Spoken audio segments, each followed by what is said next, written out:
As it started to get dark, I could hear an animal ahead on the jungle trail. It was big, but I knew it wasn't a deer. When you come across a deer, it's still and then suddenly bolts. The animal was walking towards us just off the trail to our right. As it got parallel to us, I turned and looked into the undergrowth. It was a tiger about 8 yards away. It looked at us and growled.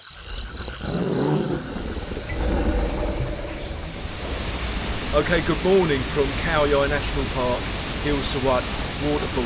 Now today, myself and Anthony are going to attempt hiking the longest official trail at Khao Yai National Park. They say it's 8 kilometres long, but every time I've recorded the distance on it, on my GPS it's come out at 10 kilometres. It's also the trail at Khao Yai National Park that's most easy to get lost on. You might recorded a video a few years ago where I got myself lost here.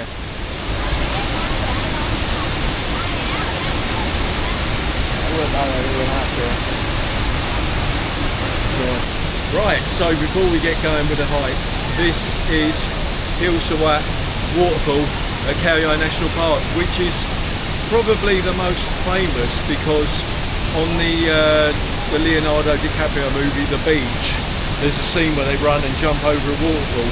Well, partly it was filmed here, so that's how most people know it. Trousers inside your socks.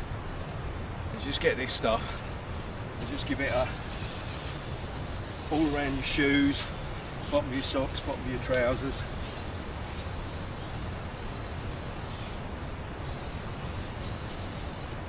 This stuff ain't recommended for your skin. For your skin, we'll use different stuff for that. It can help, like the leeches will sort of detect you walking, and then they usually attach themselves to your shoe, and then they get through the lace holes. To be honest, I mean, there's nothing that really stops them. Proper anti-leech socks are good, but I forgot to bring them along, so.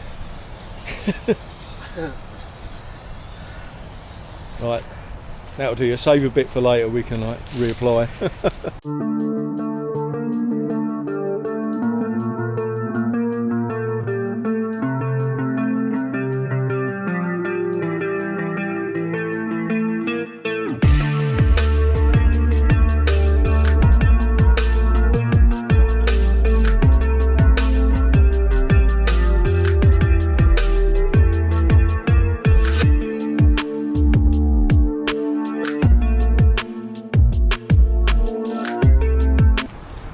So Anthony is going to lead the way.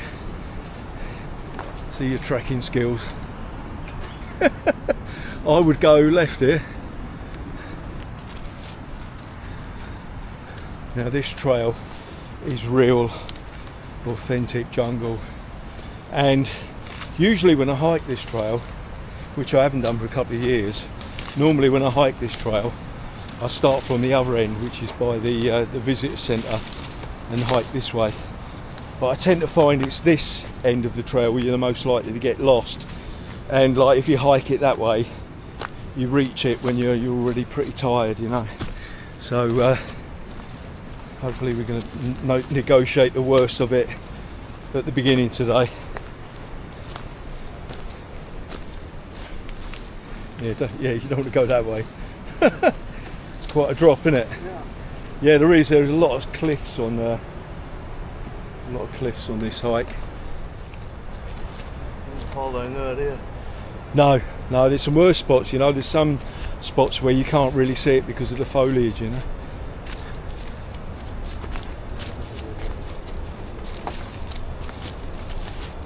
That'd ruin your holiday, wouldn't it?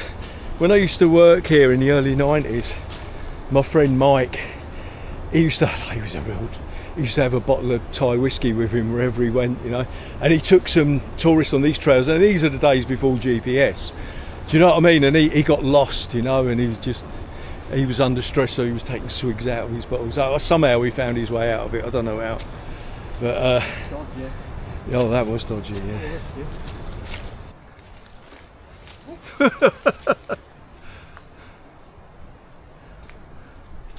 It's dodgy for sure.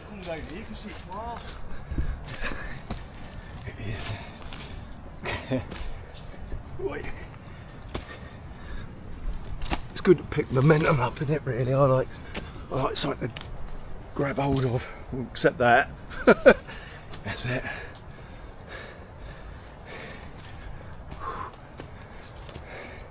Imagine what that'd be like if it's just been raining then.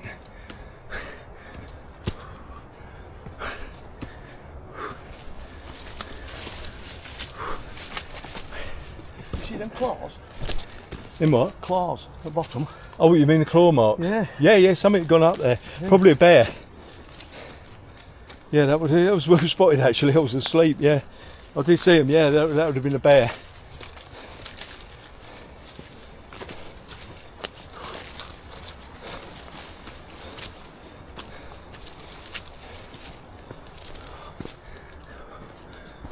I'll let you guys lost. Yeah. Oh mate, it's fucking easy to get lost here, I'm telling you.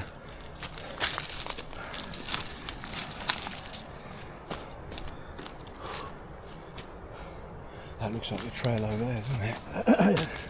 Let's go round here, let's try that, see if we can get to there.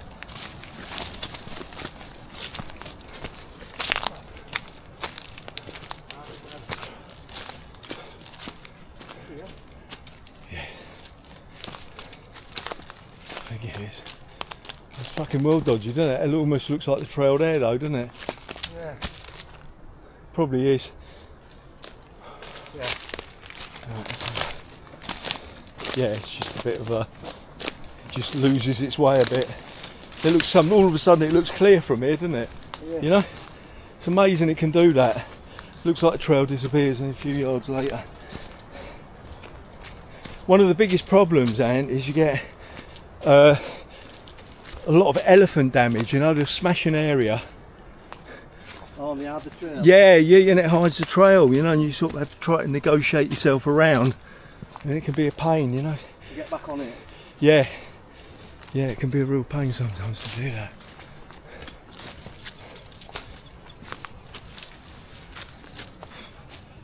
Right, is this the trail or is that the trail? Look at the tablets. It's in the jungle. Hang about, I'm going to look on the GPS for this. Yeah, we're off the trail. We're off it. Are we off trail? Yeah. I think we should be over that way.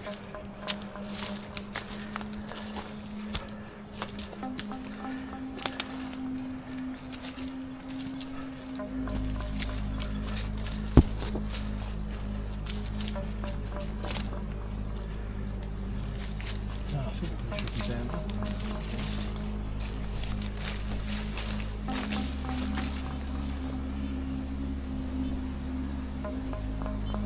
Yeah, we come off the trail, right? I think we should. Yeah, look, this is old, but this is like elephant damage and elephant crap here. Hopefully this will be us back on the trail. Oh, Christ.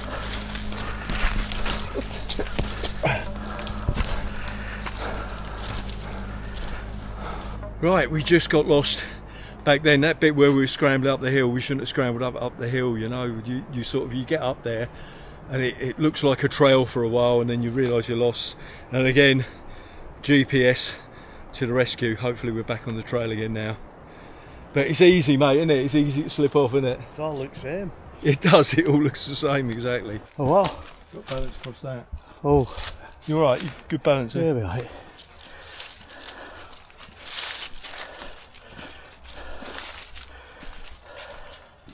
I'm joking. Yeah, we'll be dodgy that, won't it? I just told Ant you have to balance across that. Believe you me, I'm not that well balanced. I wouldn't have fancied that either. No, shit in that.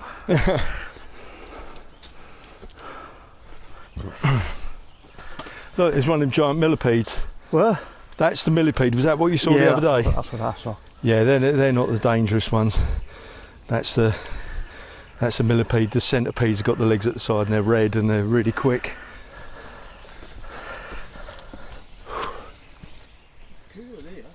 Yeah, and you know, when you're under the jungle canopy, it can be like that. You know, you're shaded from the sun. That's the good side of it. The downside of it is that you can't see anything. Well, you sweat, but also you can't see anything. So if you get lost, you've got no reference points. You with me? Yeah. You know, like quite often, if you're orienteering, you can sort of like see a mountain in the distance and look on your map and see where it is and get your bearings. You know, when you're in the jungle, quite often you can't see anything.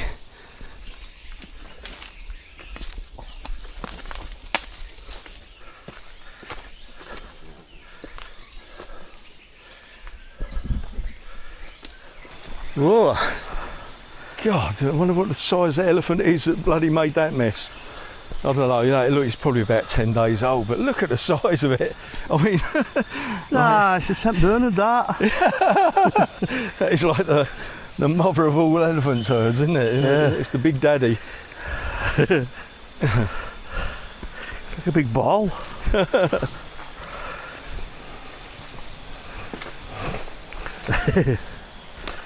Oh, look.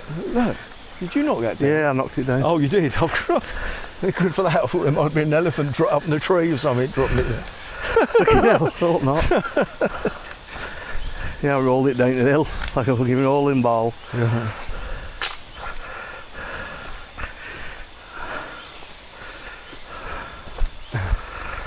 It's not even shit, is it? It's just fucking straw. Luckily they are vegetarian. Oh.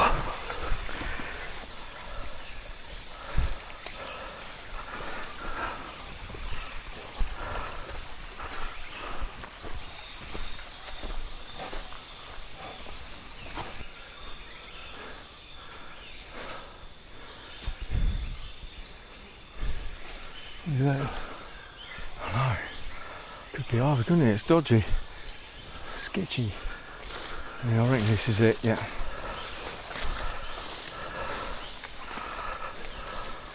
Yeah. The undergrowth kind of hides it, doesn't it? Hmm.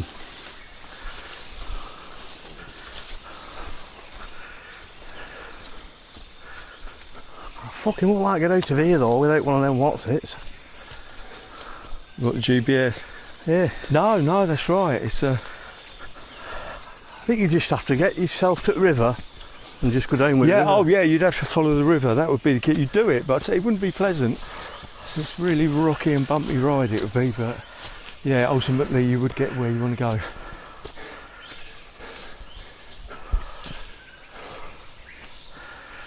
When was the first time you come here? The Khao Yai? first time I come here, Ant, was 1990, and I'll tell you what happened. Me and my mate Mike, we were living in Bangkok in Soi Si Bum Pen, and we were both teaching English at the time, and had like a bank holiday weekend, and Mike had seen somebody had put posters around some of the guest houses on some of the shop windows around Soi Si Bum Pen, and he come up to me, one of his posters said, look, it's Khao Yai travel tours, you know. He goes, they do tours to like Khao Yai, you know, and they've still got tigers and things. I'm like, what? And he said like, oh, only like 2 or 3 hours out of, God, look at that elephant shit, that is much fresher. A couple of days. Ooh. Anyway, we said, oh shit, we got to do that. And we knew it was a bank holiday coming up. So we decided to go there. And in those days, like usually, if you wanted to go north east, you could just turn up at Hua Lamphong railway station and you could just jump on a train and go north east. And we, you know, it was the first time we'd ever experienced, it was the Songkran holidays, that was it. It was the first time we'd ever experienced that. We had no idea. So we just got a taxi to Hua Lamphong, and of course the place was rammed, you know. It was really busy, and like all the trains, the train going that way, like all the carriages were absolutely full, and there were actually people sitting on the roof, you know, believe it or not, like you see in India. There were people sitting on the roof, and we're like, God, we're never going to get in there, you know. We're never going to get in there, and we were sort of thinking what we should do. Should we call it off? And then I noticed, because I was learning Thai then, I saw this carriage a couple of tracks across, and it was marked as going in the same direction, but it wasn't attached to the train. So I said, look, Mike, I reckon there's a chance that if we go and wait in that, the train will pull out and then it will join on. You with me? Yeah. And I said, and if it doesn't, well, you know, we didn't get on the train anyway. So we went and sat in this carriage to ourselves, and then the train pulled out. Sure enough, clunk, it reverses in, so we ended up like for a while like we had these nice seats to ourselves. But the journey took forever, and we got there and we found this company, Khao Yai Travel Tours. It was run by a guy called Bunsub, and he used to do 3-day 2-night tours. You know, they do hiking in the jungle, you'd see the bats flying from the cave, you do the night safari with the spotlights. So we went on this tour, and you know, it was a real laugh, and Bunsub was a good guy, but he could hardly speak any English. So I found myself having to do sort of translating for everybody on the tour. And at the end of it, he said, like, what are you doing? And me and Mike said, well, we're teaching English. He said, well, come and work with me, you know. And I thought, teaching English in Bangkok or taking people through the jungle in Thailand, I thought, like, no contest, you know. So we jacked in our English teaching jobs and started working there, you know. And that was how I first become associated with Khao Yai, you know. Right. That's fresh, that. Yeah, that is, yeah. Play football with that. I don't know, 2-3 days, I reckon.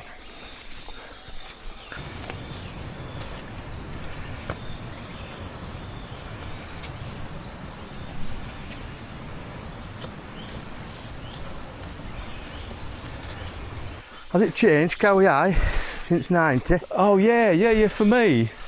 And like the biggest change is like in the atmosphere of the place, you know, like back then when I first started coming, they still had wild tigers, you know, and you'd still, like, you'd see marks of them, you find tiger pug marks, you know. I can remember early one morning being with a group of tourists, and we were on this trail and we come across this huge, fresh, big tiger pug mark, you know. In fact, I've still got a picture of it, I'll put it up. And I remember the tourists were like, oh, is that fresh? Because it was huge, and you could see there was no mistaking what it was. I said, yeah, you know, they could be like less than an hour old. And from then onwards, like, everyone was on edge, you know. Every corner we took, everybody, and it was just, there was that kind of excitement that is just missing today, because they don't have the tigers here anymore. Also, the animals were a lot more nervous then. You know, now they don't seem to be scared of anything. You know, you didn't have all the porcupines running through the campsites and running up to people. You didn't used to get all the deer sort of lolloping around by people's tents, you know. Because they used to have the tiger presence, like, the animals were a lot more nervous. Also, in terms of freedom, you know, to be able to go where you like, they used to have a few more trails then than they got now, and you could take any of them. And you know, if you wanted to, you could hike into places like Klong Itao Ranger Station or Khao Lam Ranger Station, you know. And it was, these days they won't let you near them, you know. In fact, they've bulldozed the walking tracks and turned them into sort of like dirt tracks you could drive a car down, really. So it's just, it was a lot more authentic there. There was a lot more freedom. There weren't as many facilities. The facilities were a lot more basic, but you could do things like, you could have a beer. You could buy beer at the restaurant areas, you know. And most of the rangers, I swear they were alcoholics, you know what I mean? They'd be stuck in the jungle for a month. I think they used to get 2 days a month off, and they just go into Bak Chong and get rat-arsed, you know. Probably why there's no beer alive. They were, they were notorious. They used to love it. And that was how I got to see the tiger the first time, you know. I just turned up. I wasn't supposed to spend the night at the ranger station with these tourists I was with, but I just sort of like, we turned up with a bottle of moonshine whiskey, you know, a bottle of Lao Khao and some food, and they were like really happy, and they invited us to stay the night. So yes, it has changed. I think the bosses these days, you know, are under a lot more pressure, and they won't take any risks. So if something's a little bit dangerous still, they'll just say, oh, you're not allowed to go down there, you know, you're not allowed to. They just close the trails and make orders, you know. I'd sort of like, I can see both sides of it, but I think I did prefer it the way it was.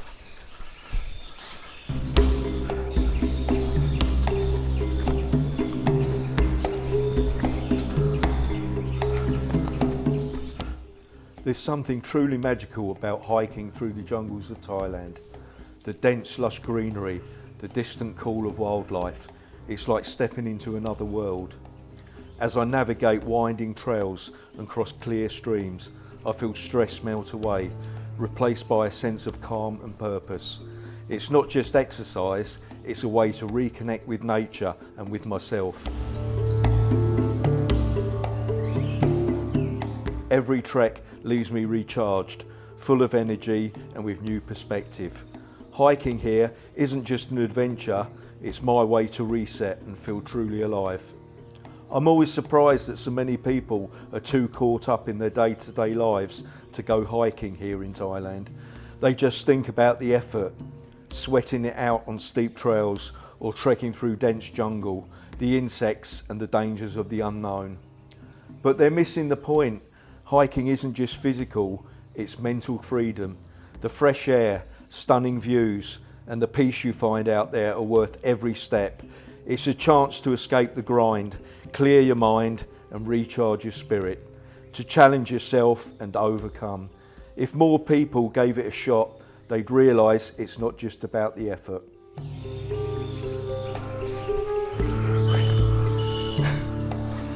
Sawasdee krab.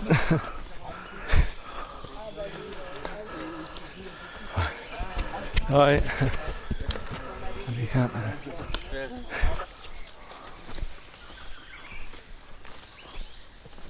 In all years you've been coming here, which is best thing you've ever done, best time? Oh, no doubt about it was seeing those tigers, you know what I mean? That still blows me away to this day, you know, the fact that I've got to see wild tigers here. In fact, sometimes when I see rangers here and I show them the pictures I took here of a wild tiger there, they shake my hand, because most of the rangers here have never seen one because they haven't been here. There's a few old timers who can remember when they did have them here, but not many of them, not now.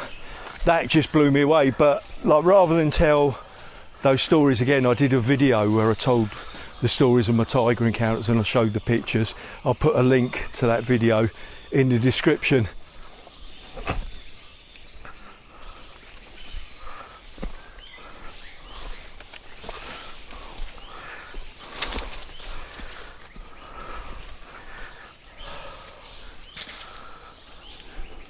A fallen tree. Oh.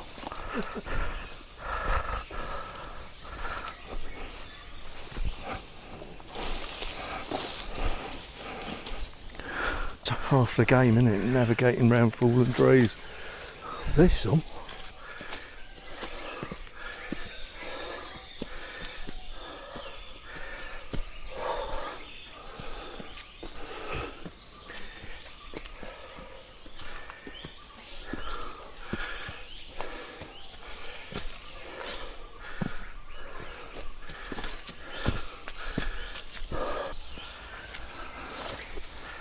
Oh, look, the elephants have flattened this place.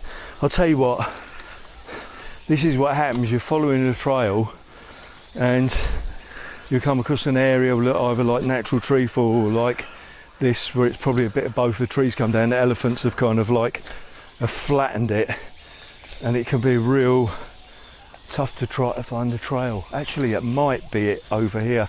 Let's try it. I'll go over here, see if the trail starts over here. Oi. Well, I'll wait here just in case it doesn't. Oh, it does. Oh,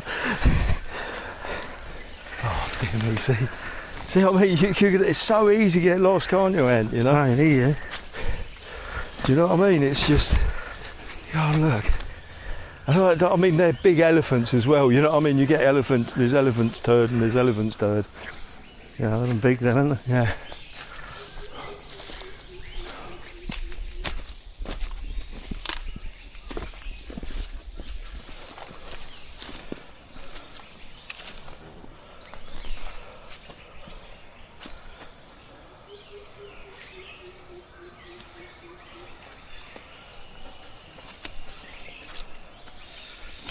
Just another dodgy bit of the trail. There's lots of tree fall and overgrowth. Yep, we're back on the trail here now.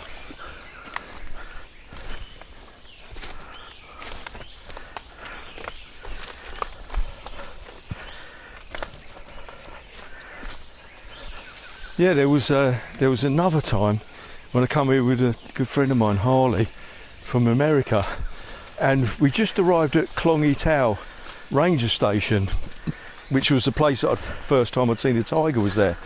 And they used to have a shower. They used to have like divert water from a stream that was nearby, and they had a shower there. So I went down to have a shower, and I said to Harley, I left him up on the veranda. I said, look, Harley, there's my camera's there, you know, if you see anything. And while I'm having a shower, I hear like deer start barking, which is what they do when there's a tiger around.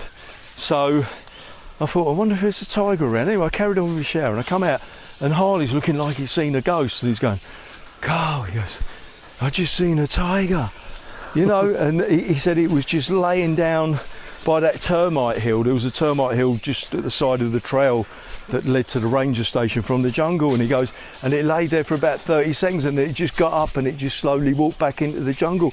I go, did you get the pictures? Did you get the pictures? He goes, no. He goes, I couldn't get your camera to work. And I'm like, oh no, you know, like I knew there was nothing wrong with the camera, and I sort of looked, and what it was remember the old, you used to get the lens caps, put the lens caps on the camera, like he didn't thought that it might have a lens cap on it, so he's just sort of looking through it and he couldn't see anything. So he never got the pictures, you know, but I didn't actually see that one myself, you know. Yeah, that was a real sort of, that was a memorable occasion. There was another one when, there was some rangers, you know, used to be real pissheads, and we all got drunk at Khao Yai National, and they pulled out their rifles, and they put these empty water bottles, plastic water bottles, on top of the termite hill, and we started like letting loose with the guns. And in them days, they all used to buy their own rifles, you know, because they were better than the ones they got issued with. And one of them had an AK-47, and he let rip with it, and this thing was like really loud, you know, you could feel it like reverberating through the valleys. So we were letting loose with this. All of a sudden he got a radio call through, because they'd heard it all the way at the HQ, and they thought there might have been a problem with poachers or something. So they'd radio through, is everything all right? And he goes, oh yeah, no, everything's okay. We're just testing our weapons. You know. And then I thought we were all missing, because this plastic bottle didn't move from the top of the termite hill. And then after we'd finished, after about 5 minutes or so, I went down, there was one little neat hole right through the middle of it, and I remember Church going, yeah, that was my shot. He goes, yeah. Yeah, this is the bit, always fucking, it's always like, which way do you tackle it, you know? Yeah, I'm fucking a bit confused, isn't it? Is that the trail over there? Let me have a look. What a piss.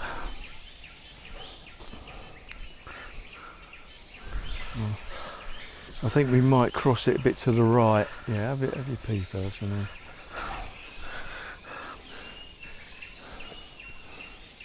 Might be walking across that thing there, that might be it, but we'll have a look. We'll have a look to the right, see if there's an easier way around. But I remember this bit's always an absolute pain.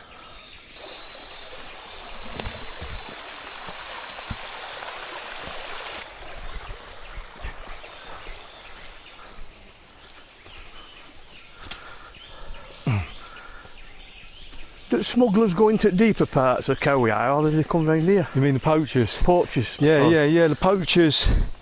Yeah, I mean, they go all over, but you know, like poaching these days, it's just as often it's for stuff like valuable woods, you know, like sandalwood that they use for perfumes are really valuable. So it's, you know, as often as not, you know, it's not for the exotic wildlife, you know. I mean, I'll still say they say they take a few wild boar and that, but there aren't any sort of tigers here, and Right. So you know, that's what smuggling is these days. That's what poaching is these days. There's things like wood, valuable sandalwood, and stuff like that. There are still parts of Thailand where, you know, that kind of hunting does still go on. You know, there was somebody a few years back, you know, was the helicopter and was like filled it with, like, he'd shot a couple of leopards, and do you know what I mean? Yeah. You know, some really wild parts of Thailand when that sort of thing can still go on. But You shot a poacher, didn't they, not long ago? yeah, you know, it happens once every couple of years, you know, rangers get shot, poachers get shot. If you go to Khao World Heritage Site, that's, you know, they've got a kind of gravestones there for rangers who've been killed, you know, in shootouts with poachers.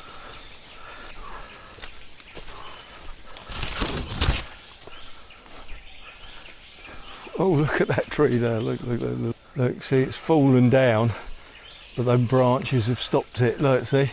Yeah. That they will rot eventually, and that'll come down, that'll come all the way down. Hopefully in a bit. Yeah.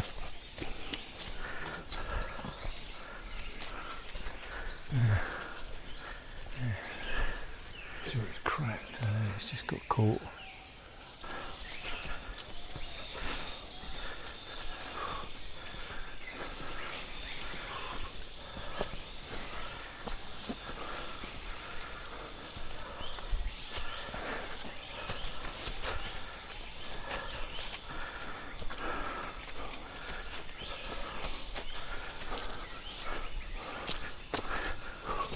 Is that big tree I was talking about? Oh, this? Yeah. That. Here it is. Look at that one. The big lad, that. Look at that thing there. Behind me, can you see it? Woo! It's fair size, isn't it, mate? Stand in there so people get sight of it as well.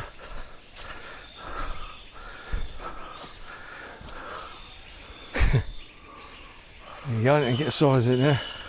Because you're a big lad, aren't you, Ant? Big tree.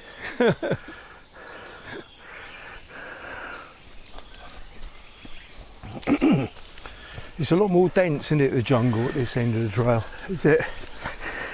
It's not as dry.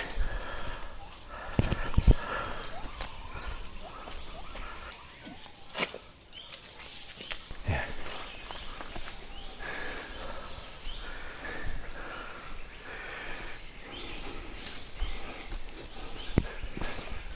Yeah, this section from here up to the paved bit is just a real, if it's wet and slippery, it's treacherous when you come in the other way. This bit here, yeah. Yeah. But the good thing about this tough bit, it means you are At the end. nearing the end of the hard bit of the trail.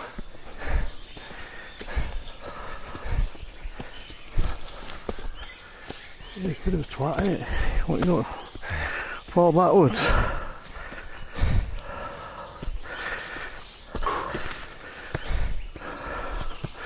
This is it after that last steep bit.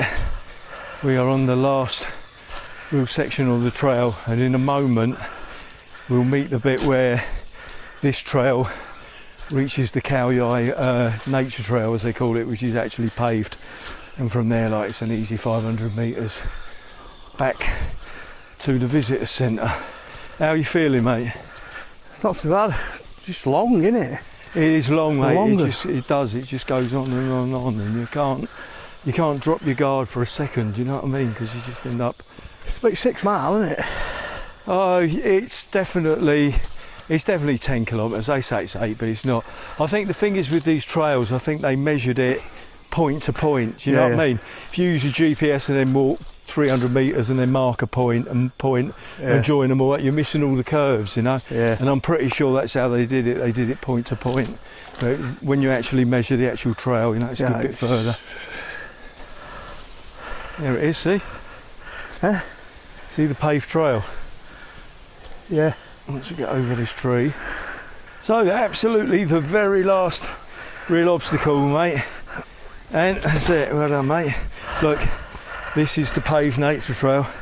So we follow this for about a few hundred metres, and then we go across a wooden sort of suspension bridge, and then it's food and drink time, buddy. Yeah, definitely. This is it, the final bit. Done. Over to the visitor centre is this bridge. Whoa, here we go. Right. Maximum capacity. Feet are on fire and all that. Hey! Oh!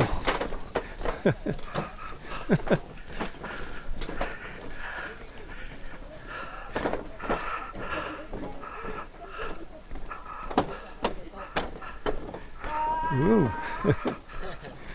Hello. Hello. Hello. Swadee Khap. Okay, how are you? Hello. Very good, thank you. Yes, sir.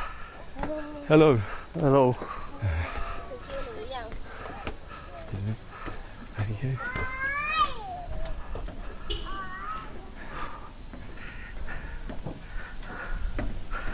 Okay, now.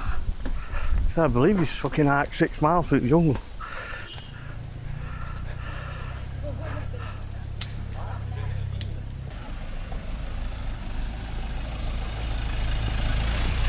Phúc ครับส่งแล้วไปประมาณ2 กิโลเมตรนะครับที่3 แยกไปน้ำตกหิวสวัสดิ์คุณครับ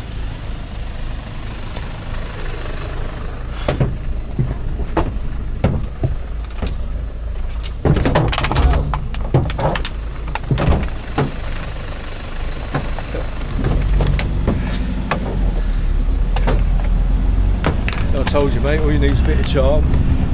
Cheek. Right. Thank you. Cool, come on, Khap. Thank you. Thank you. Bye bye. Wonderful people, aren't they?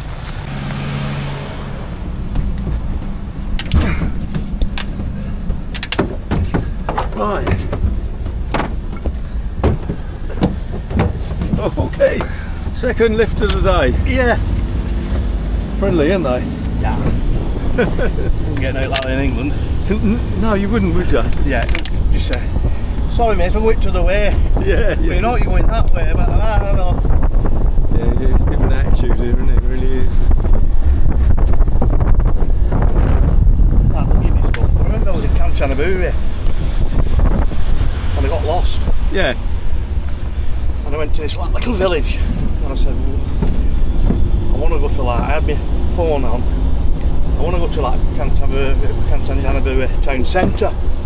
Oh, long way. How many kilometres? 5. Can you get me a taxi? He went, no problem, get on back. Got on the back of his car, he took me all the way there. I said, here's some money. Yeah. Just drove off. Yeah.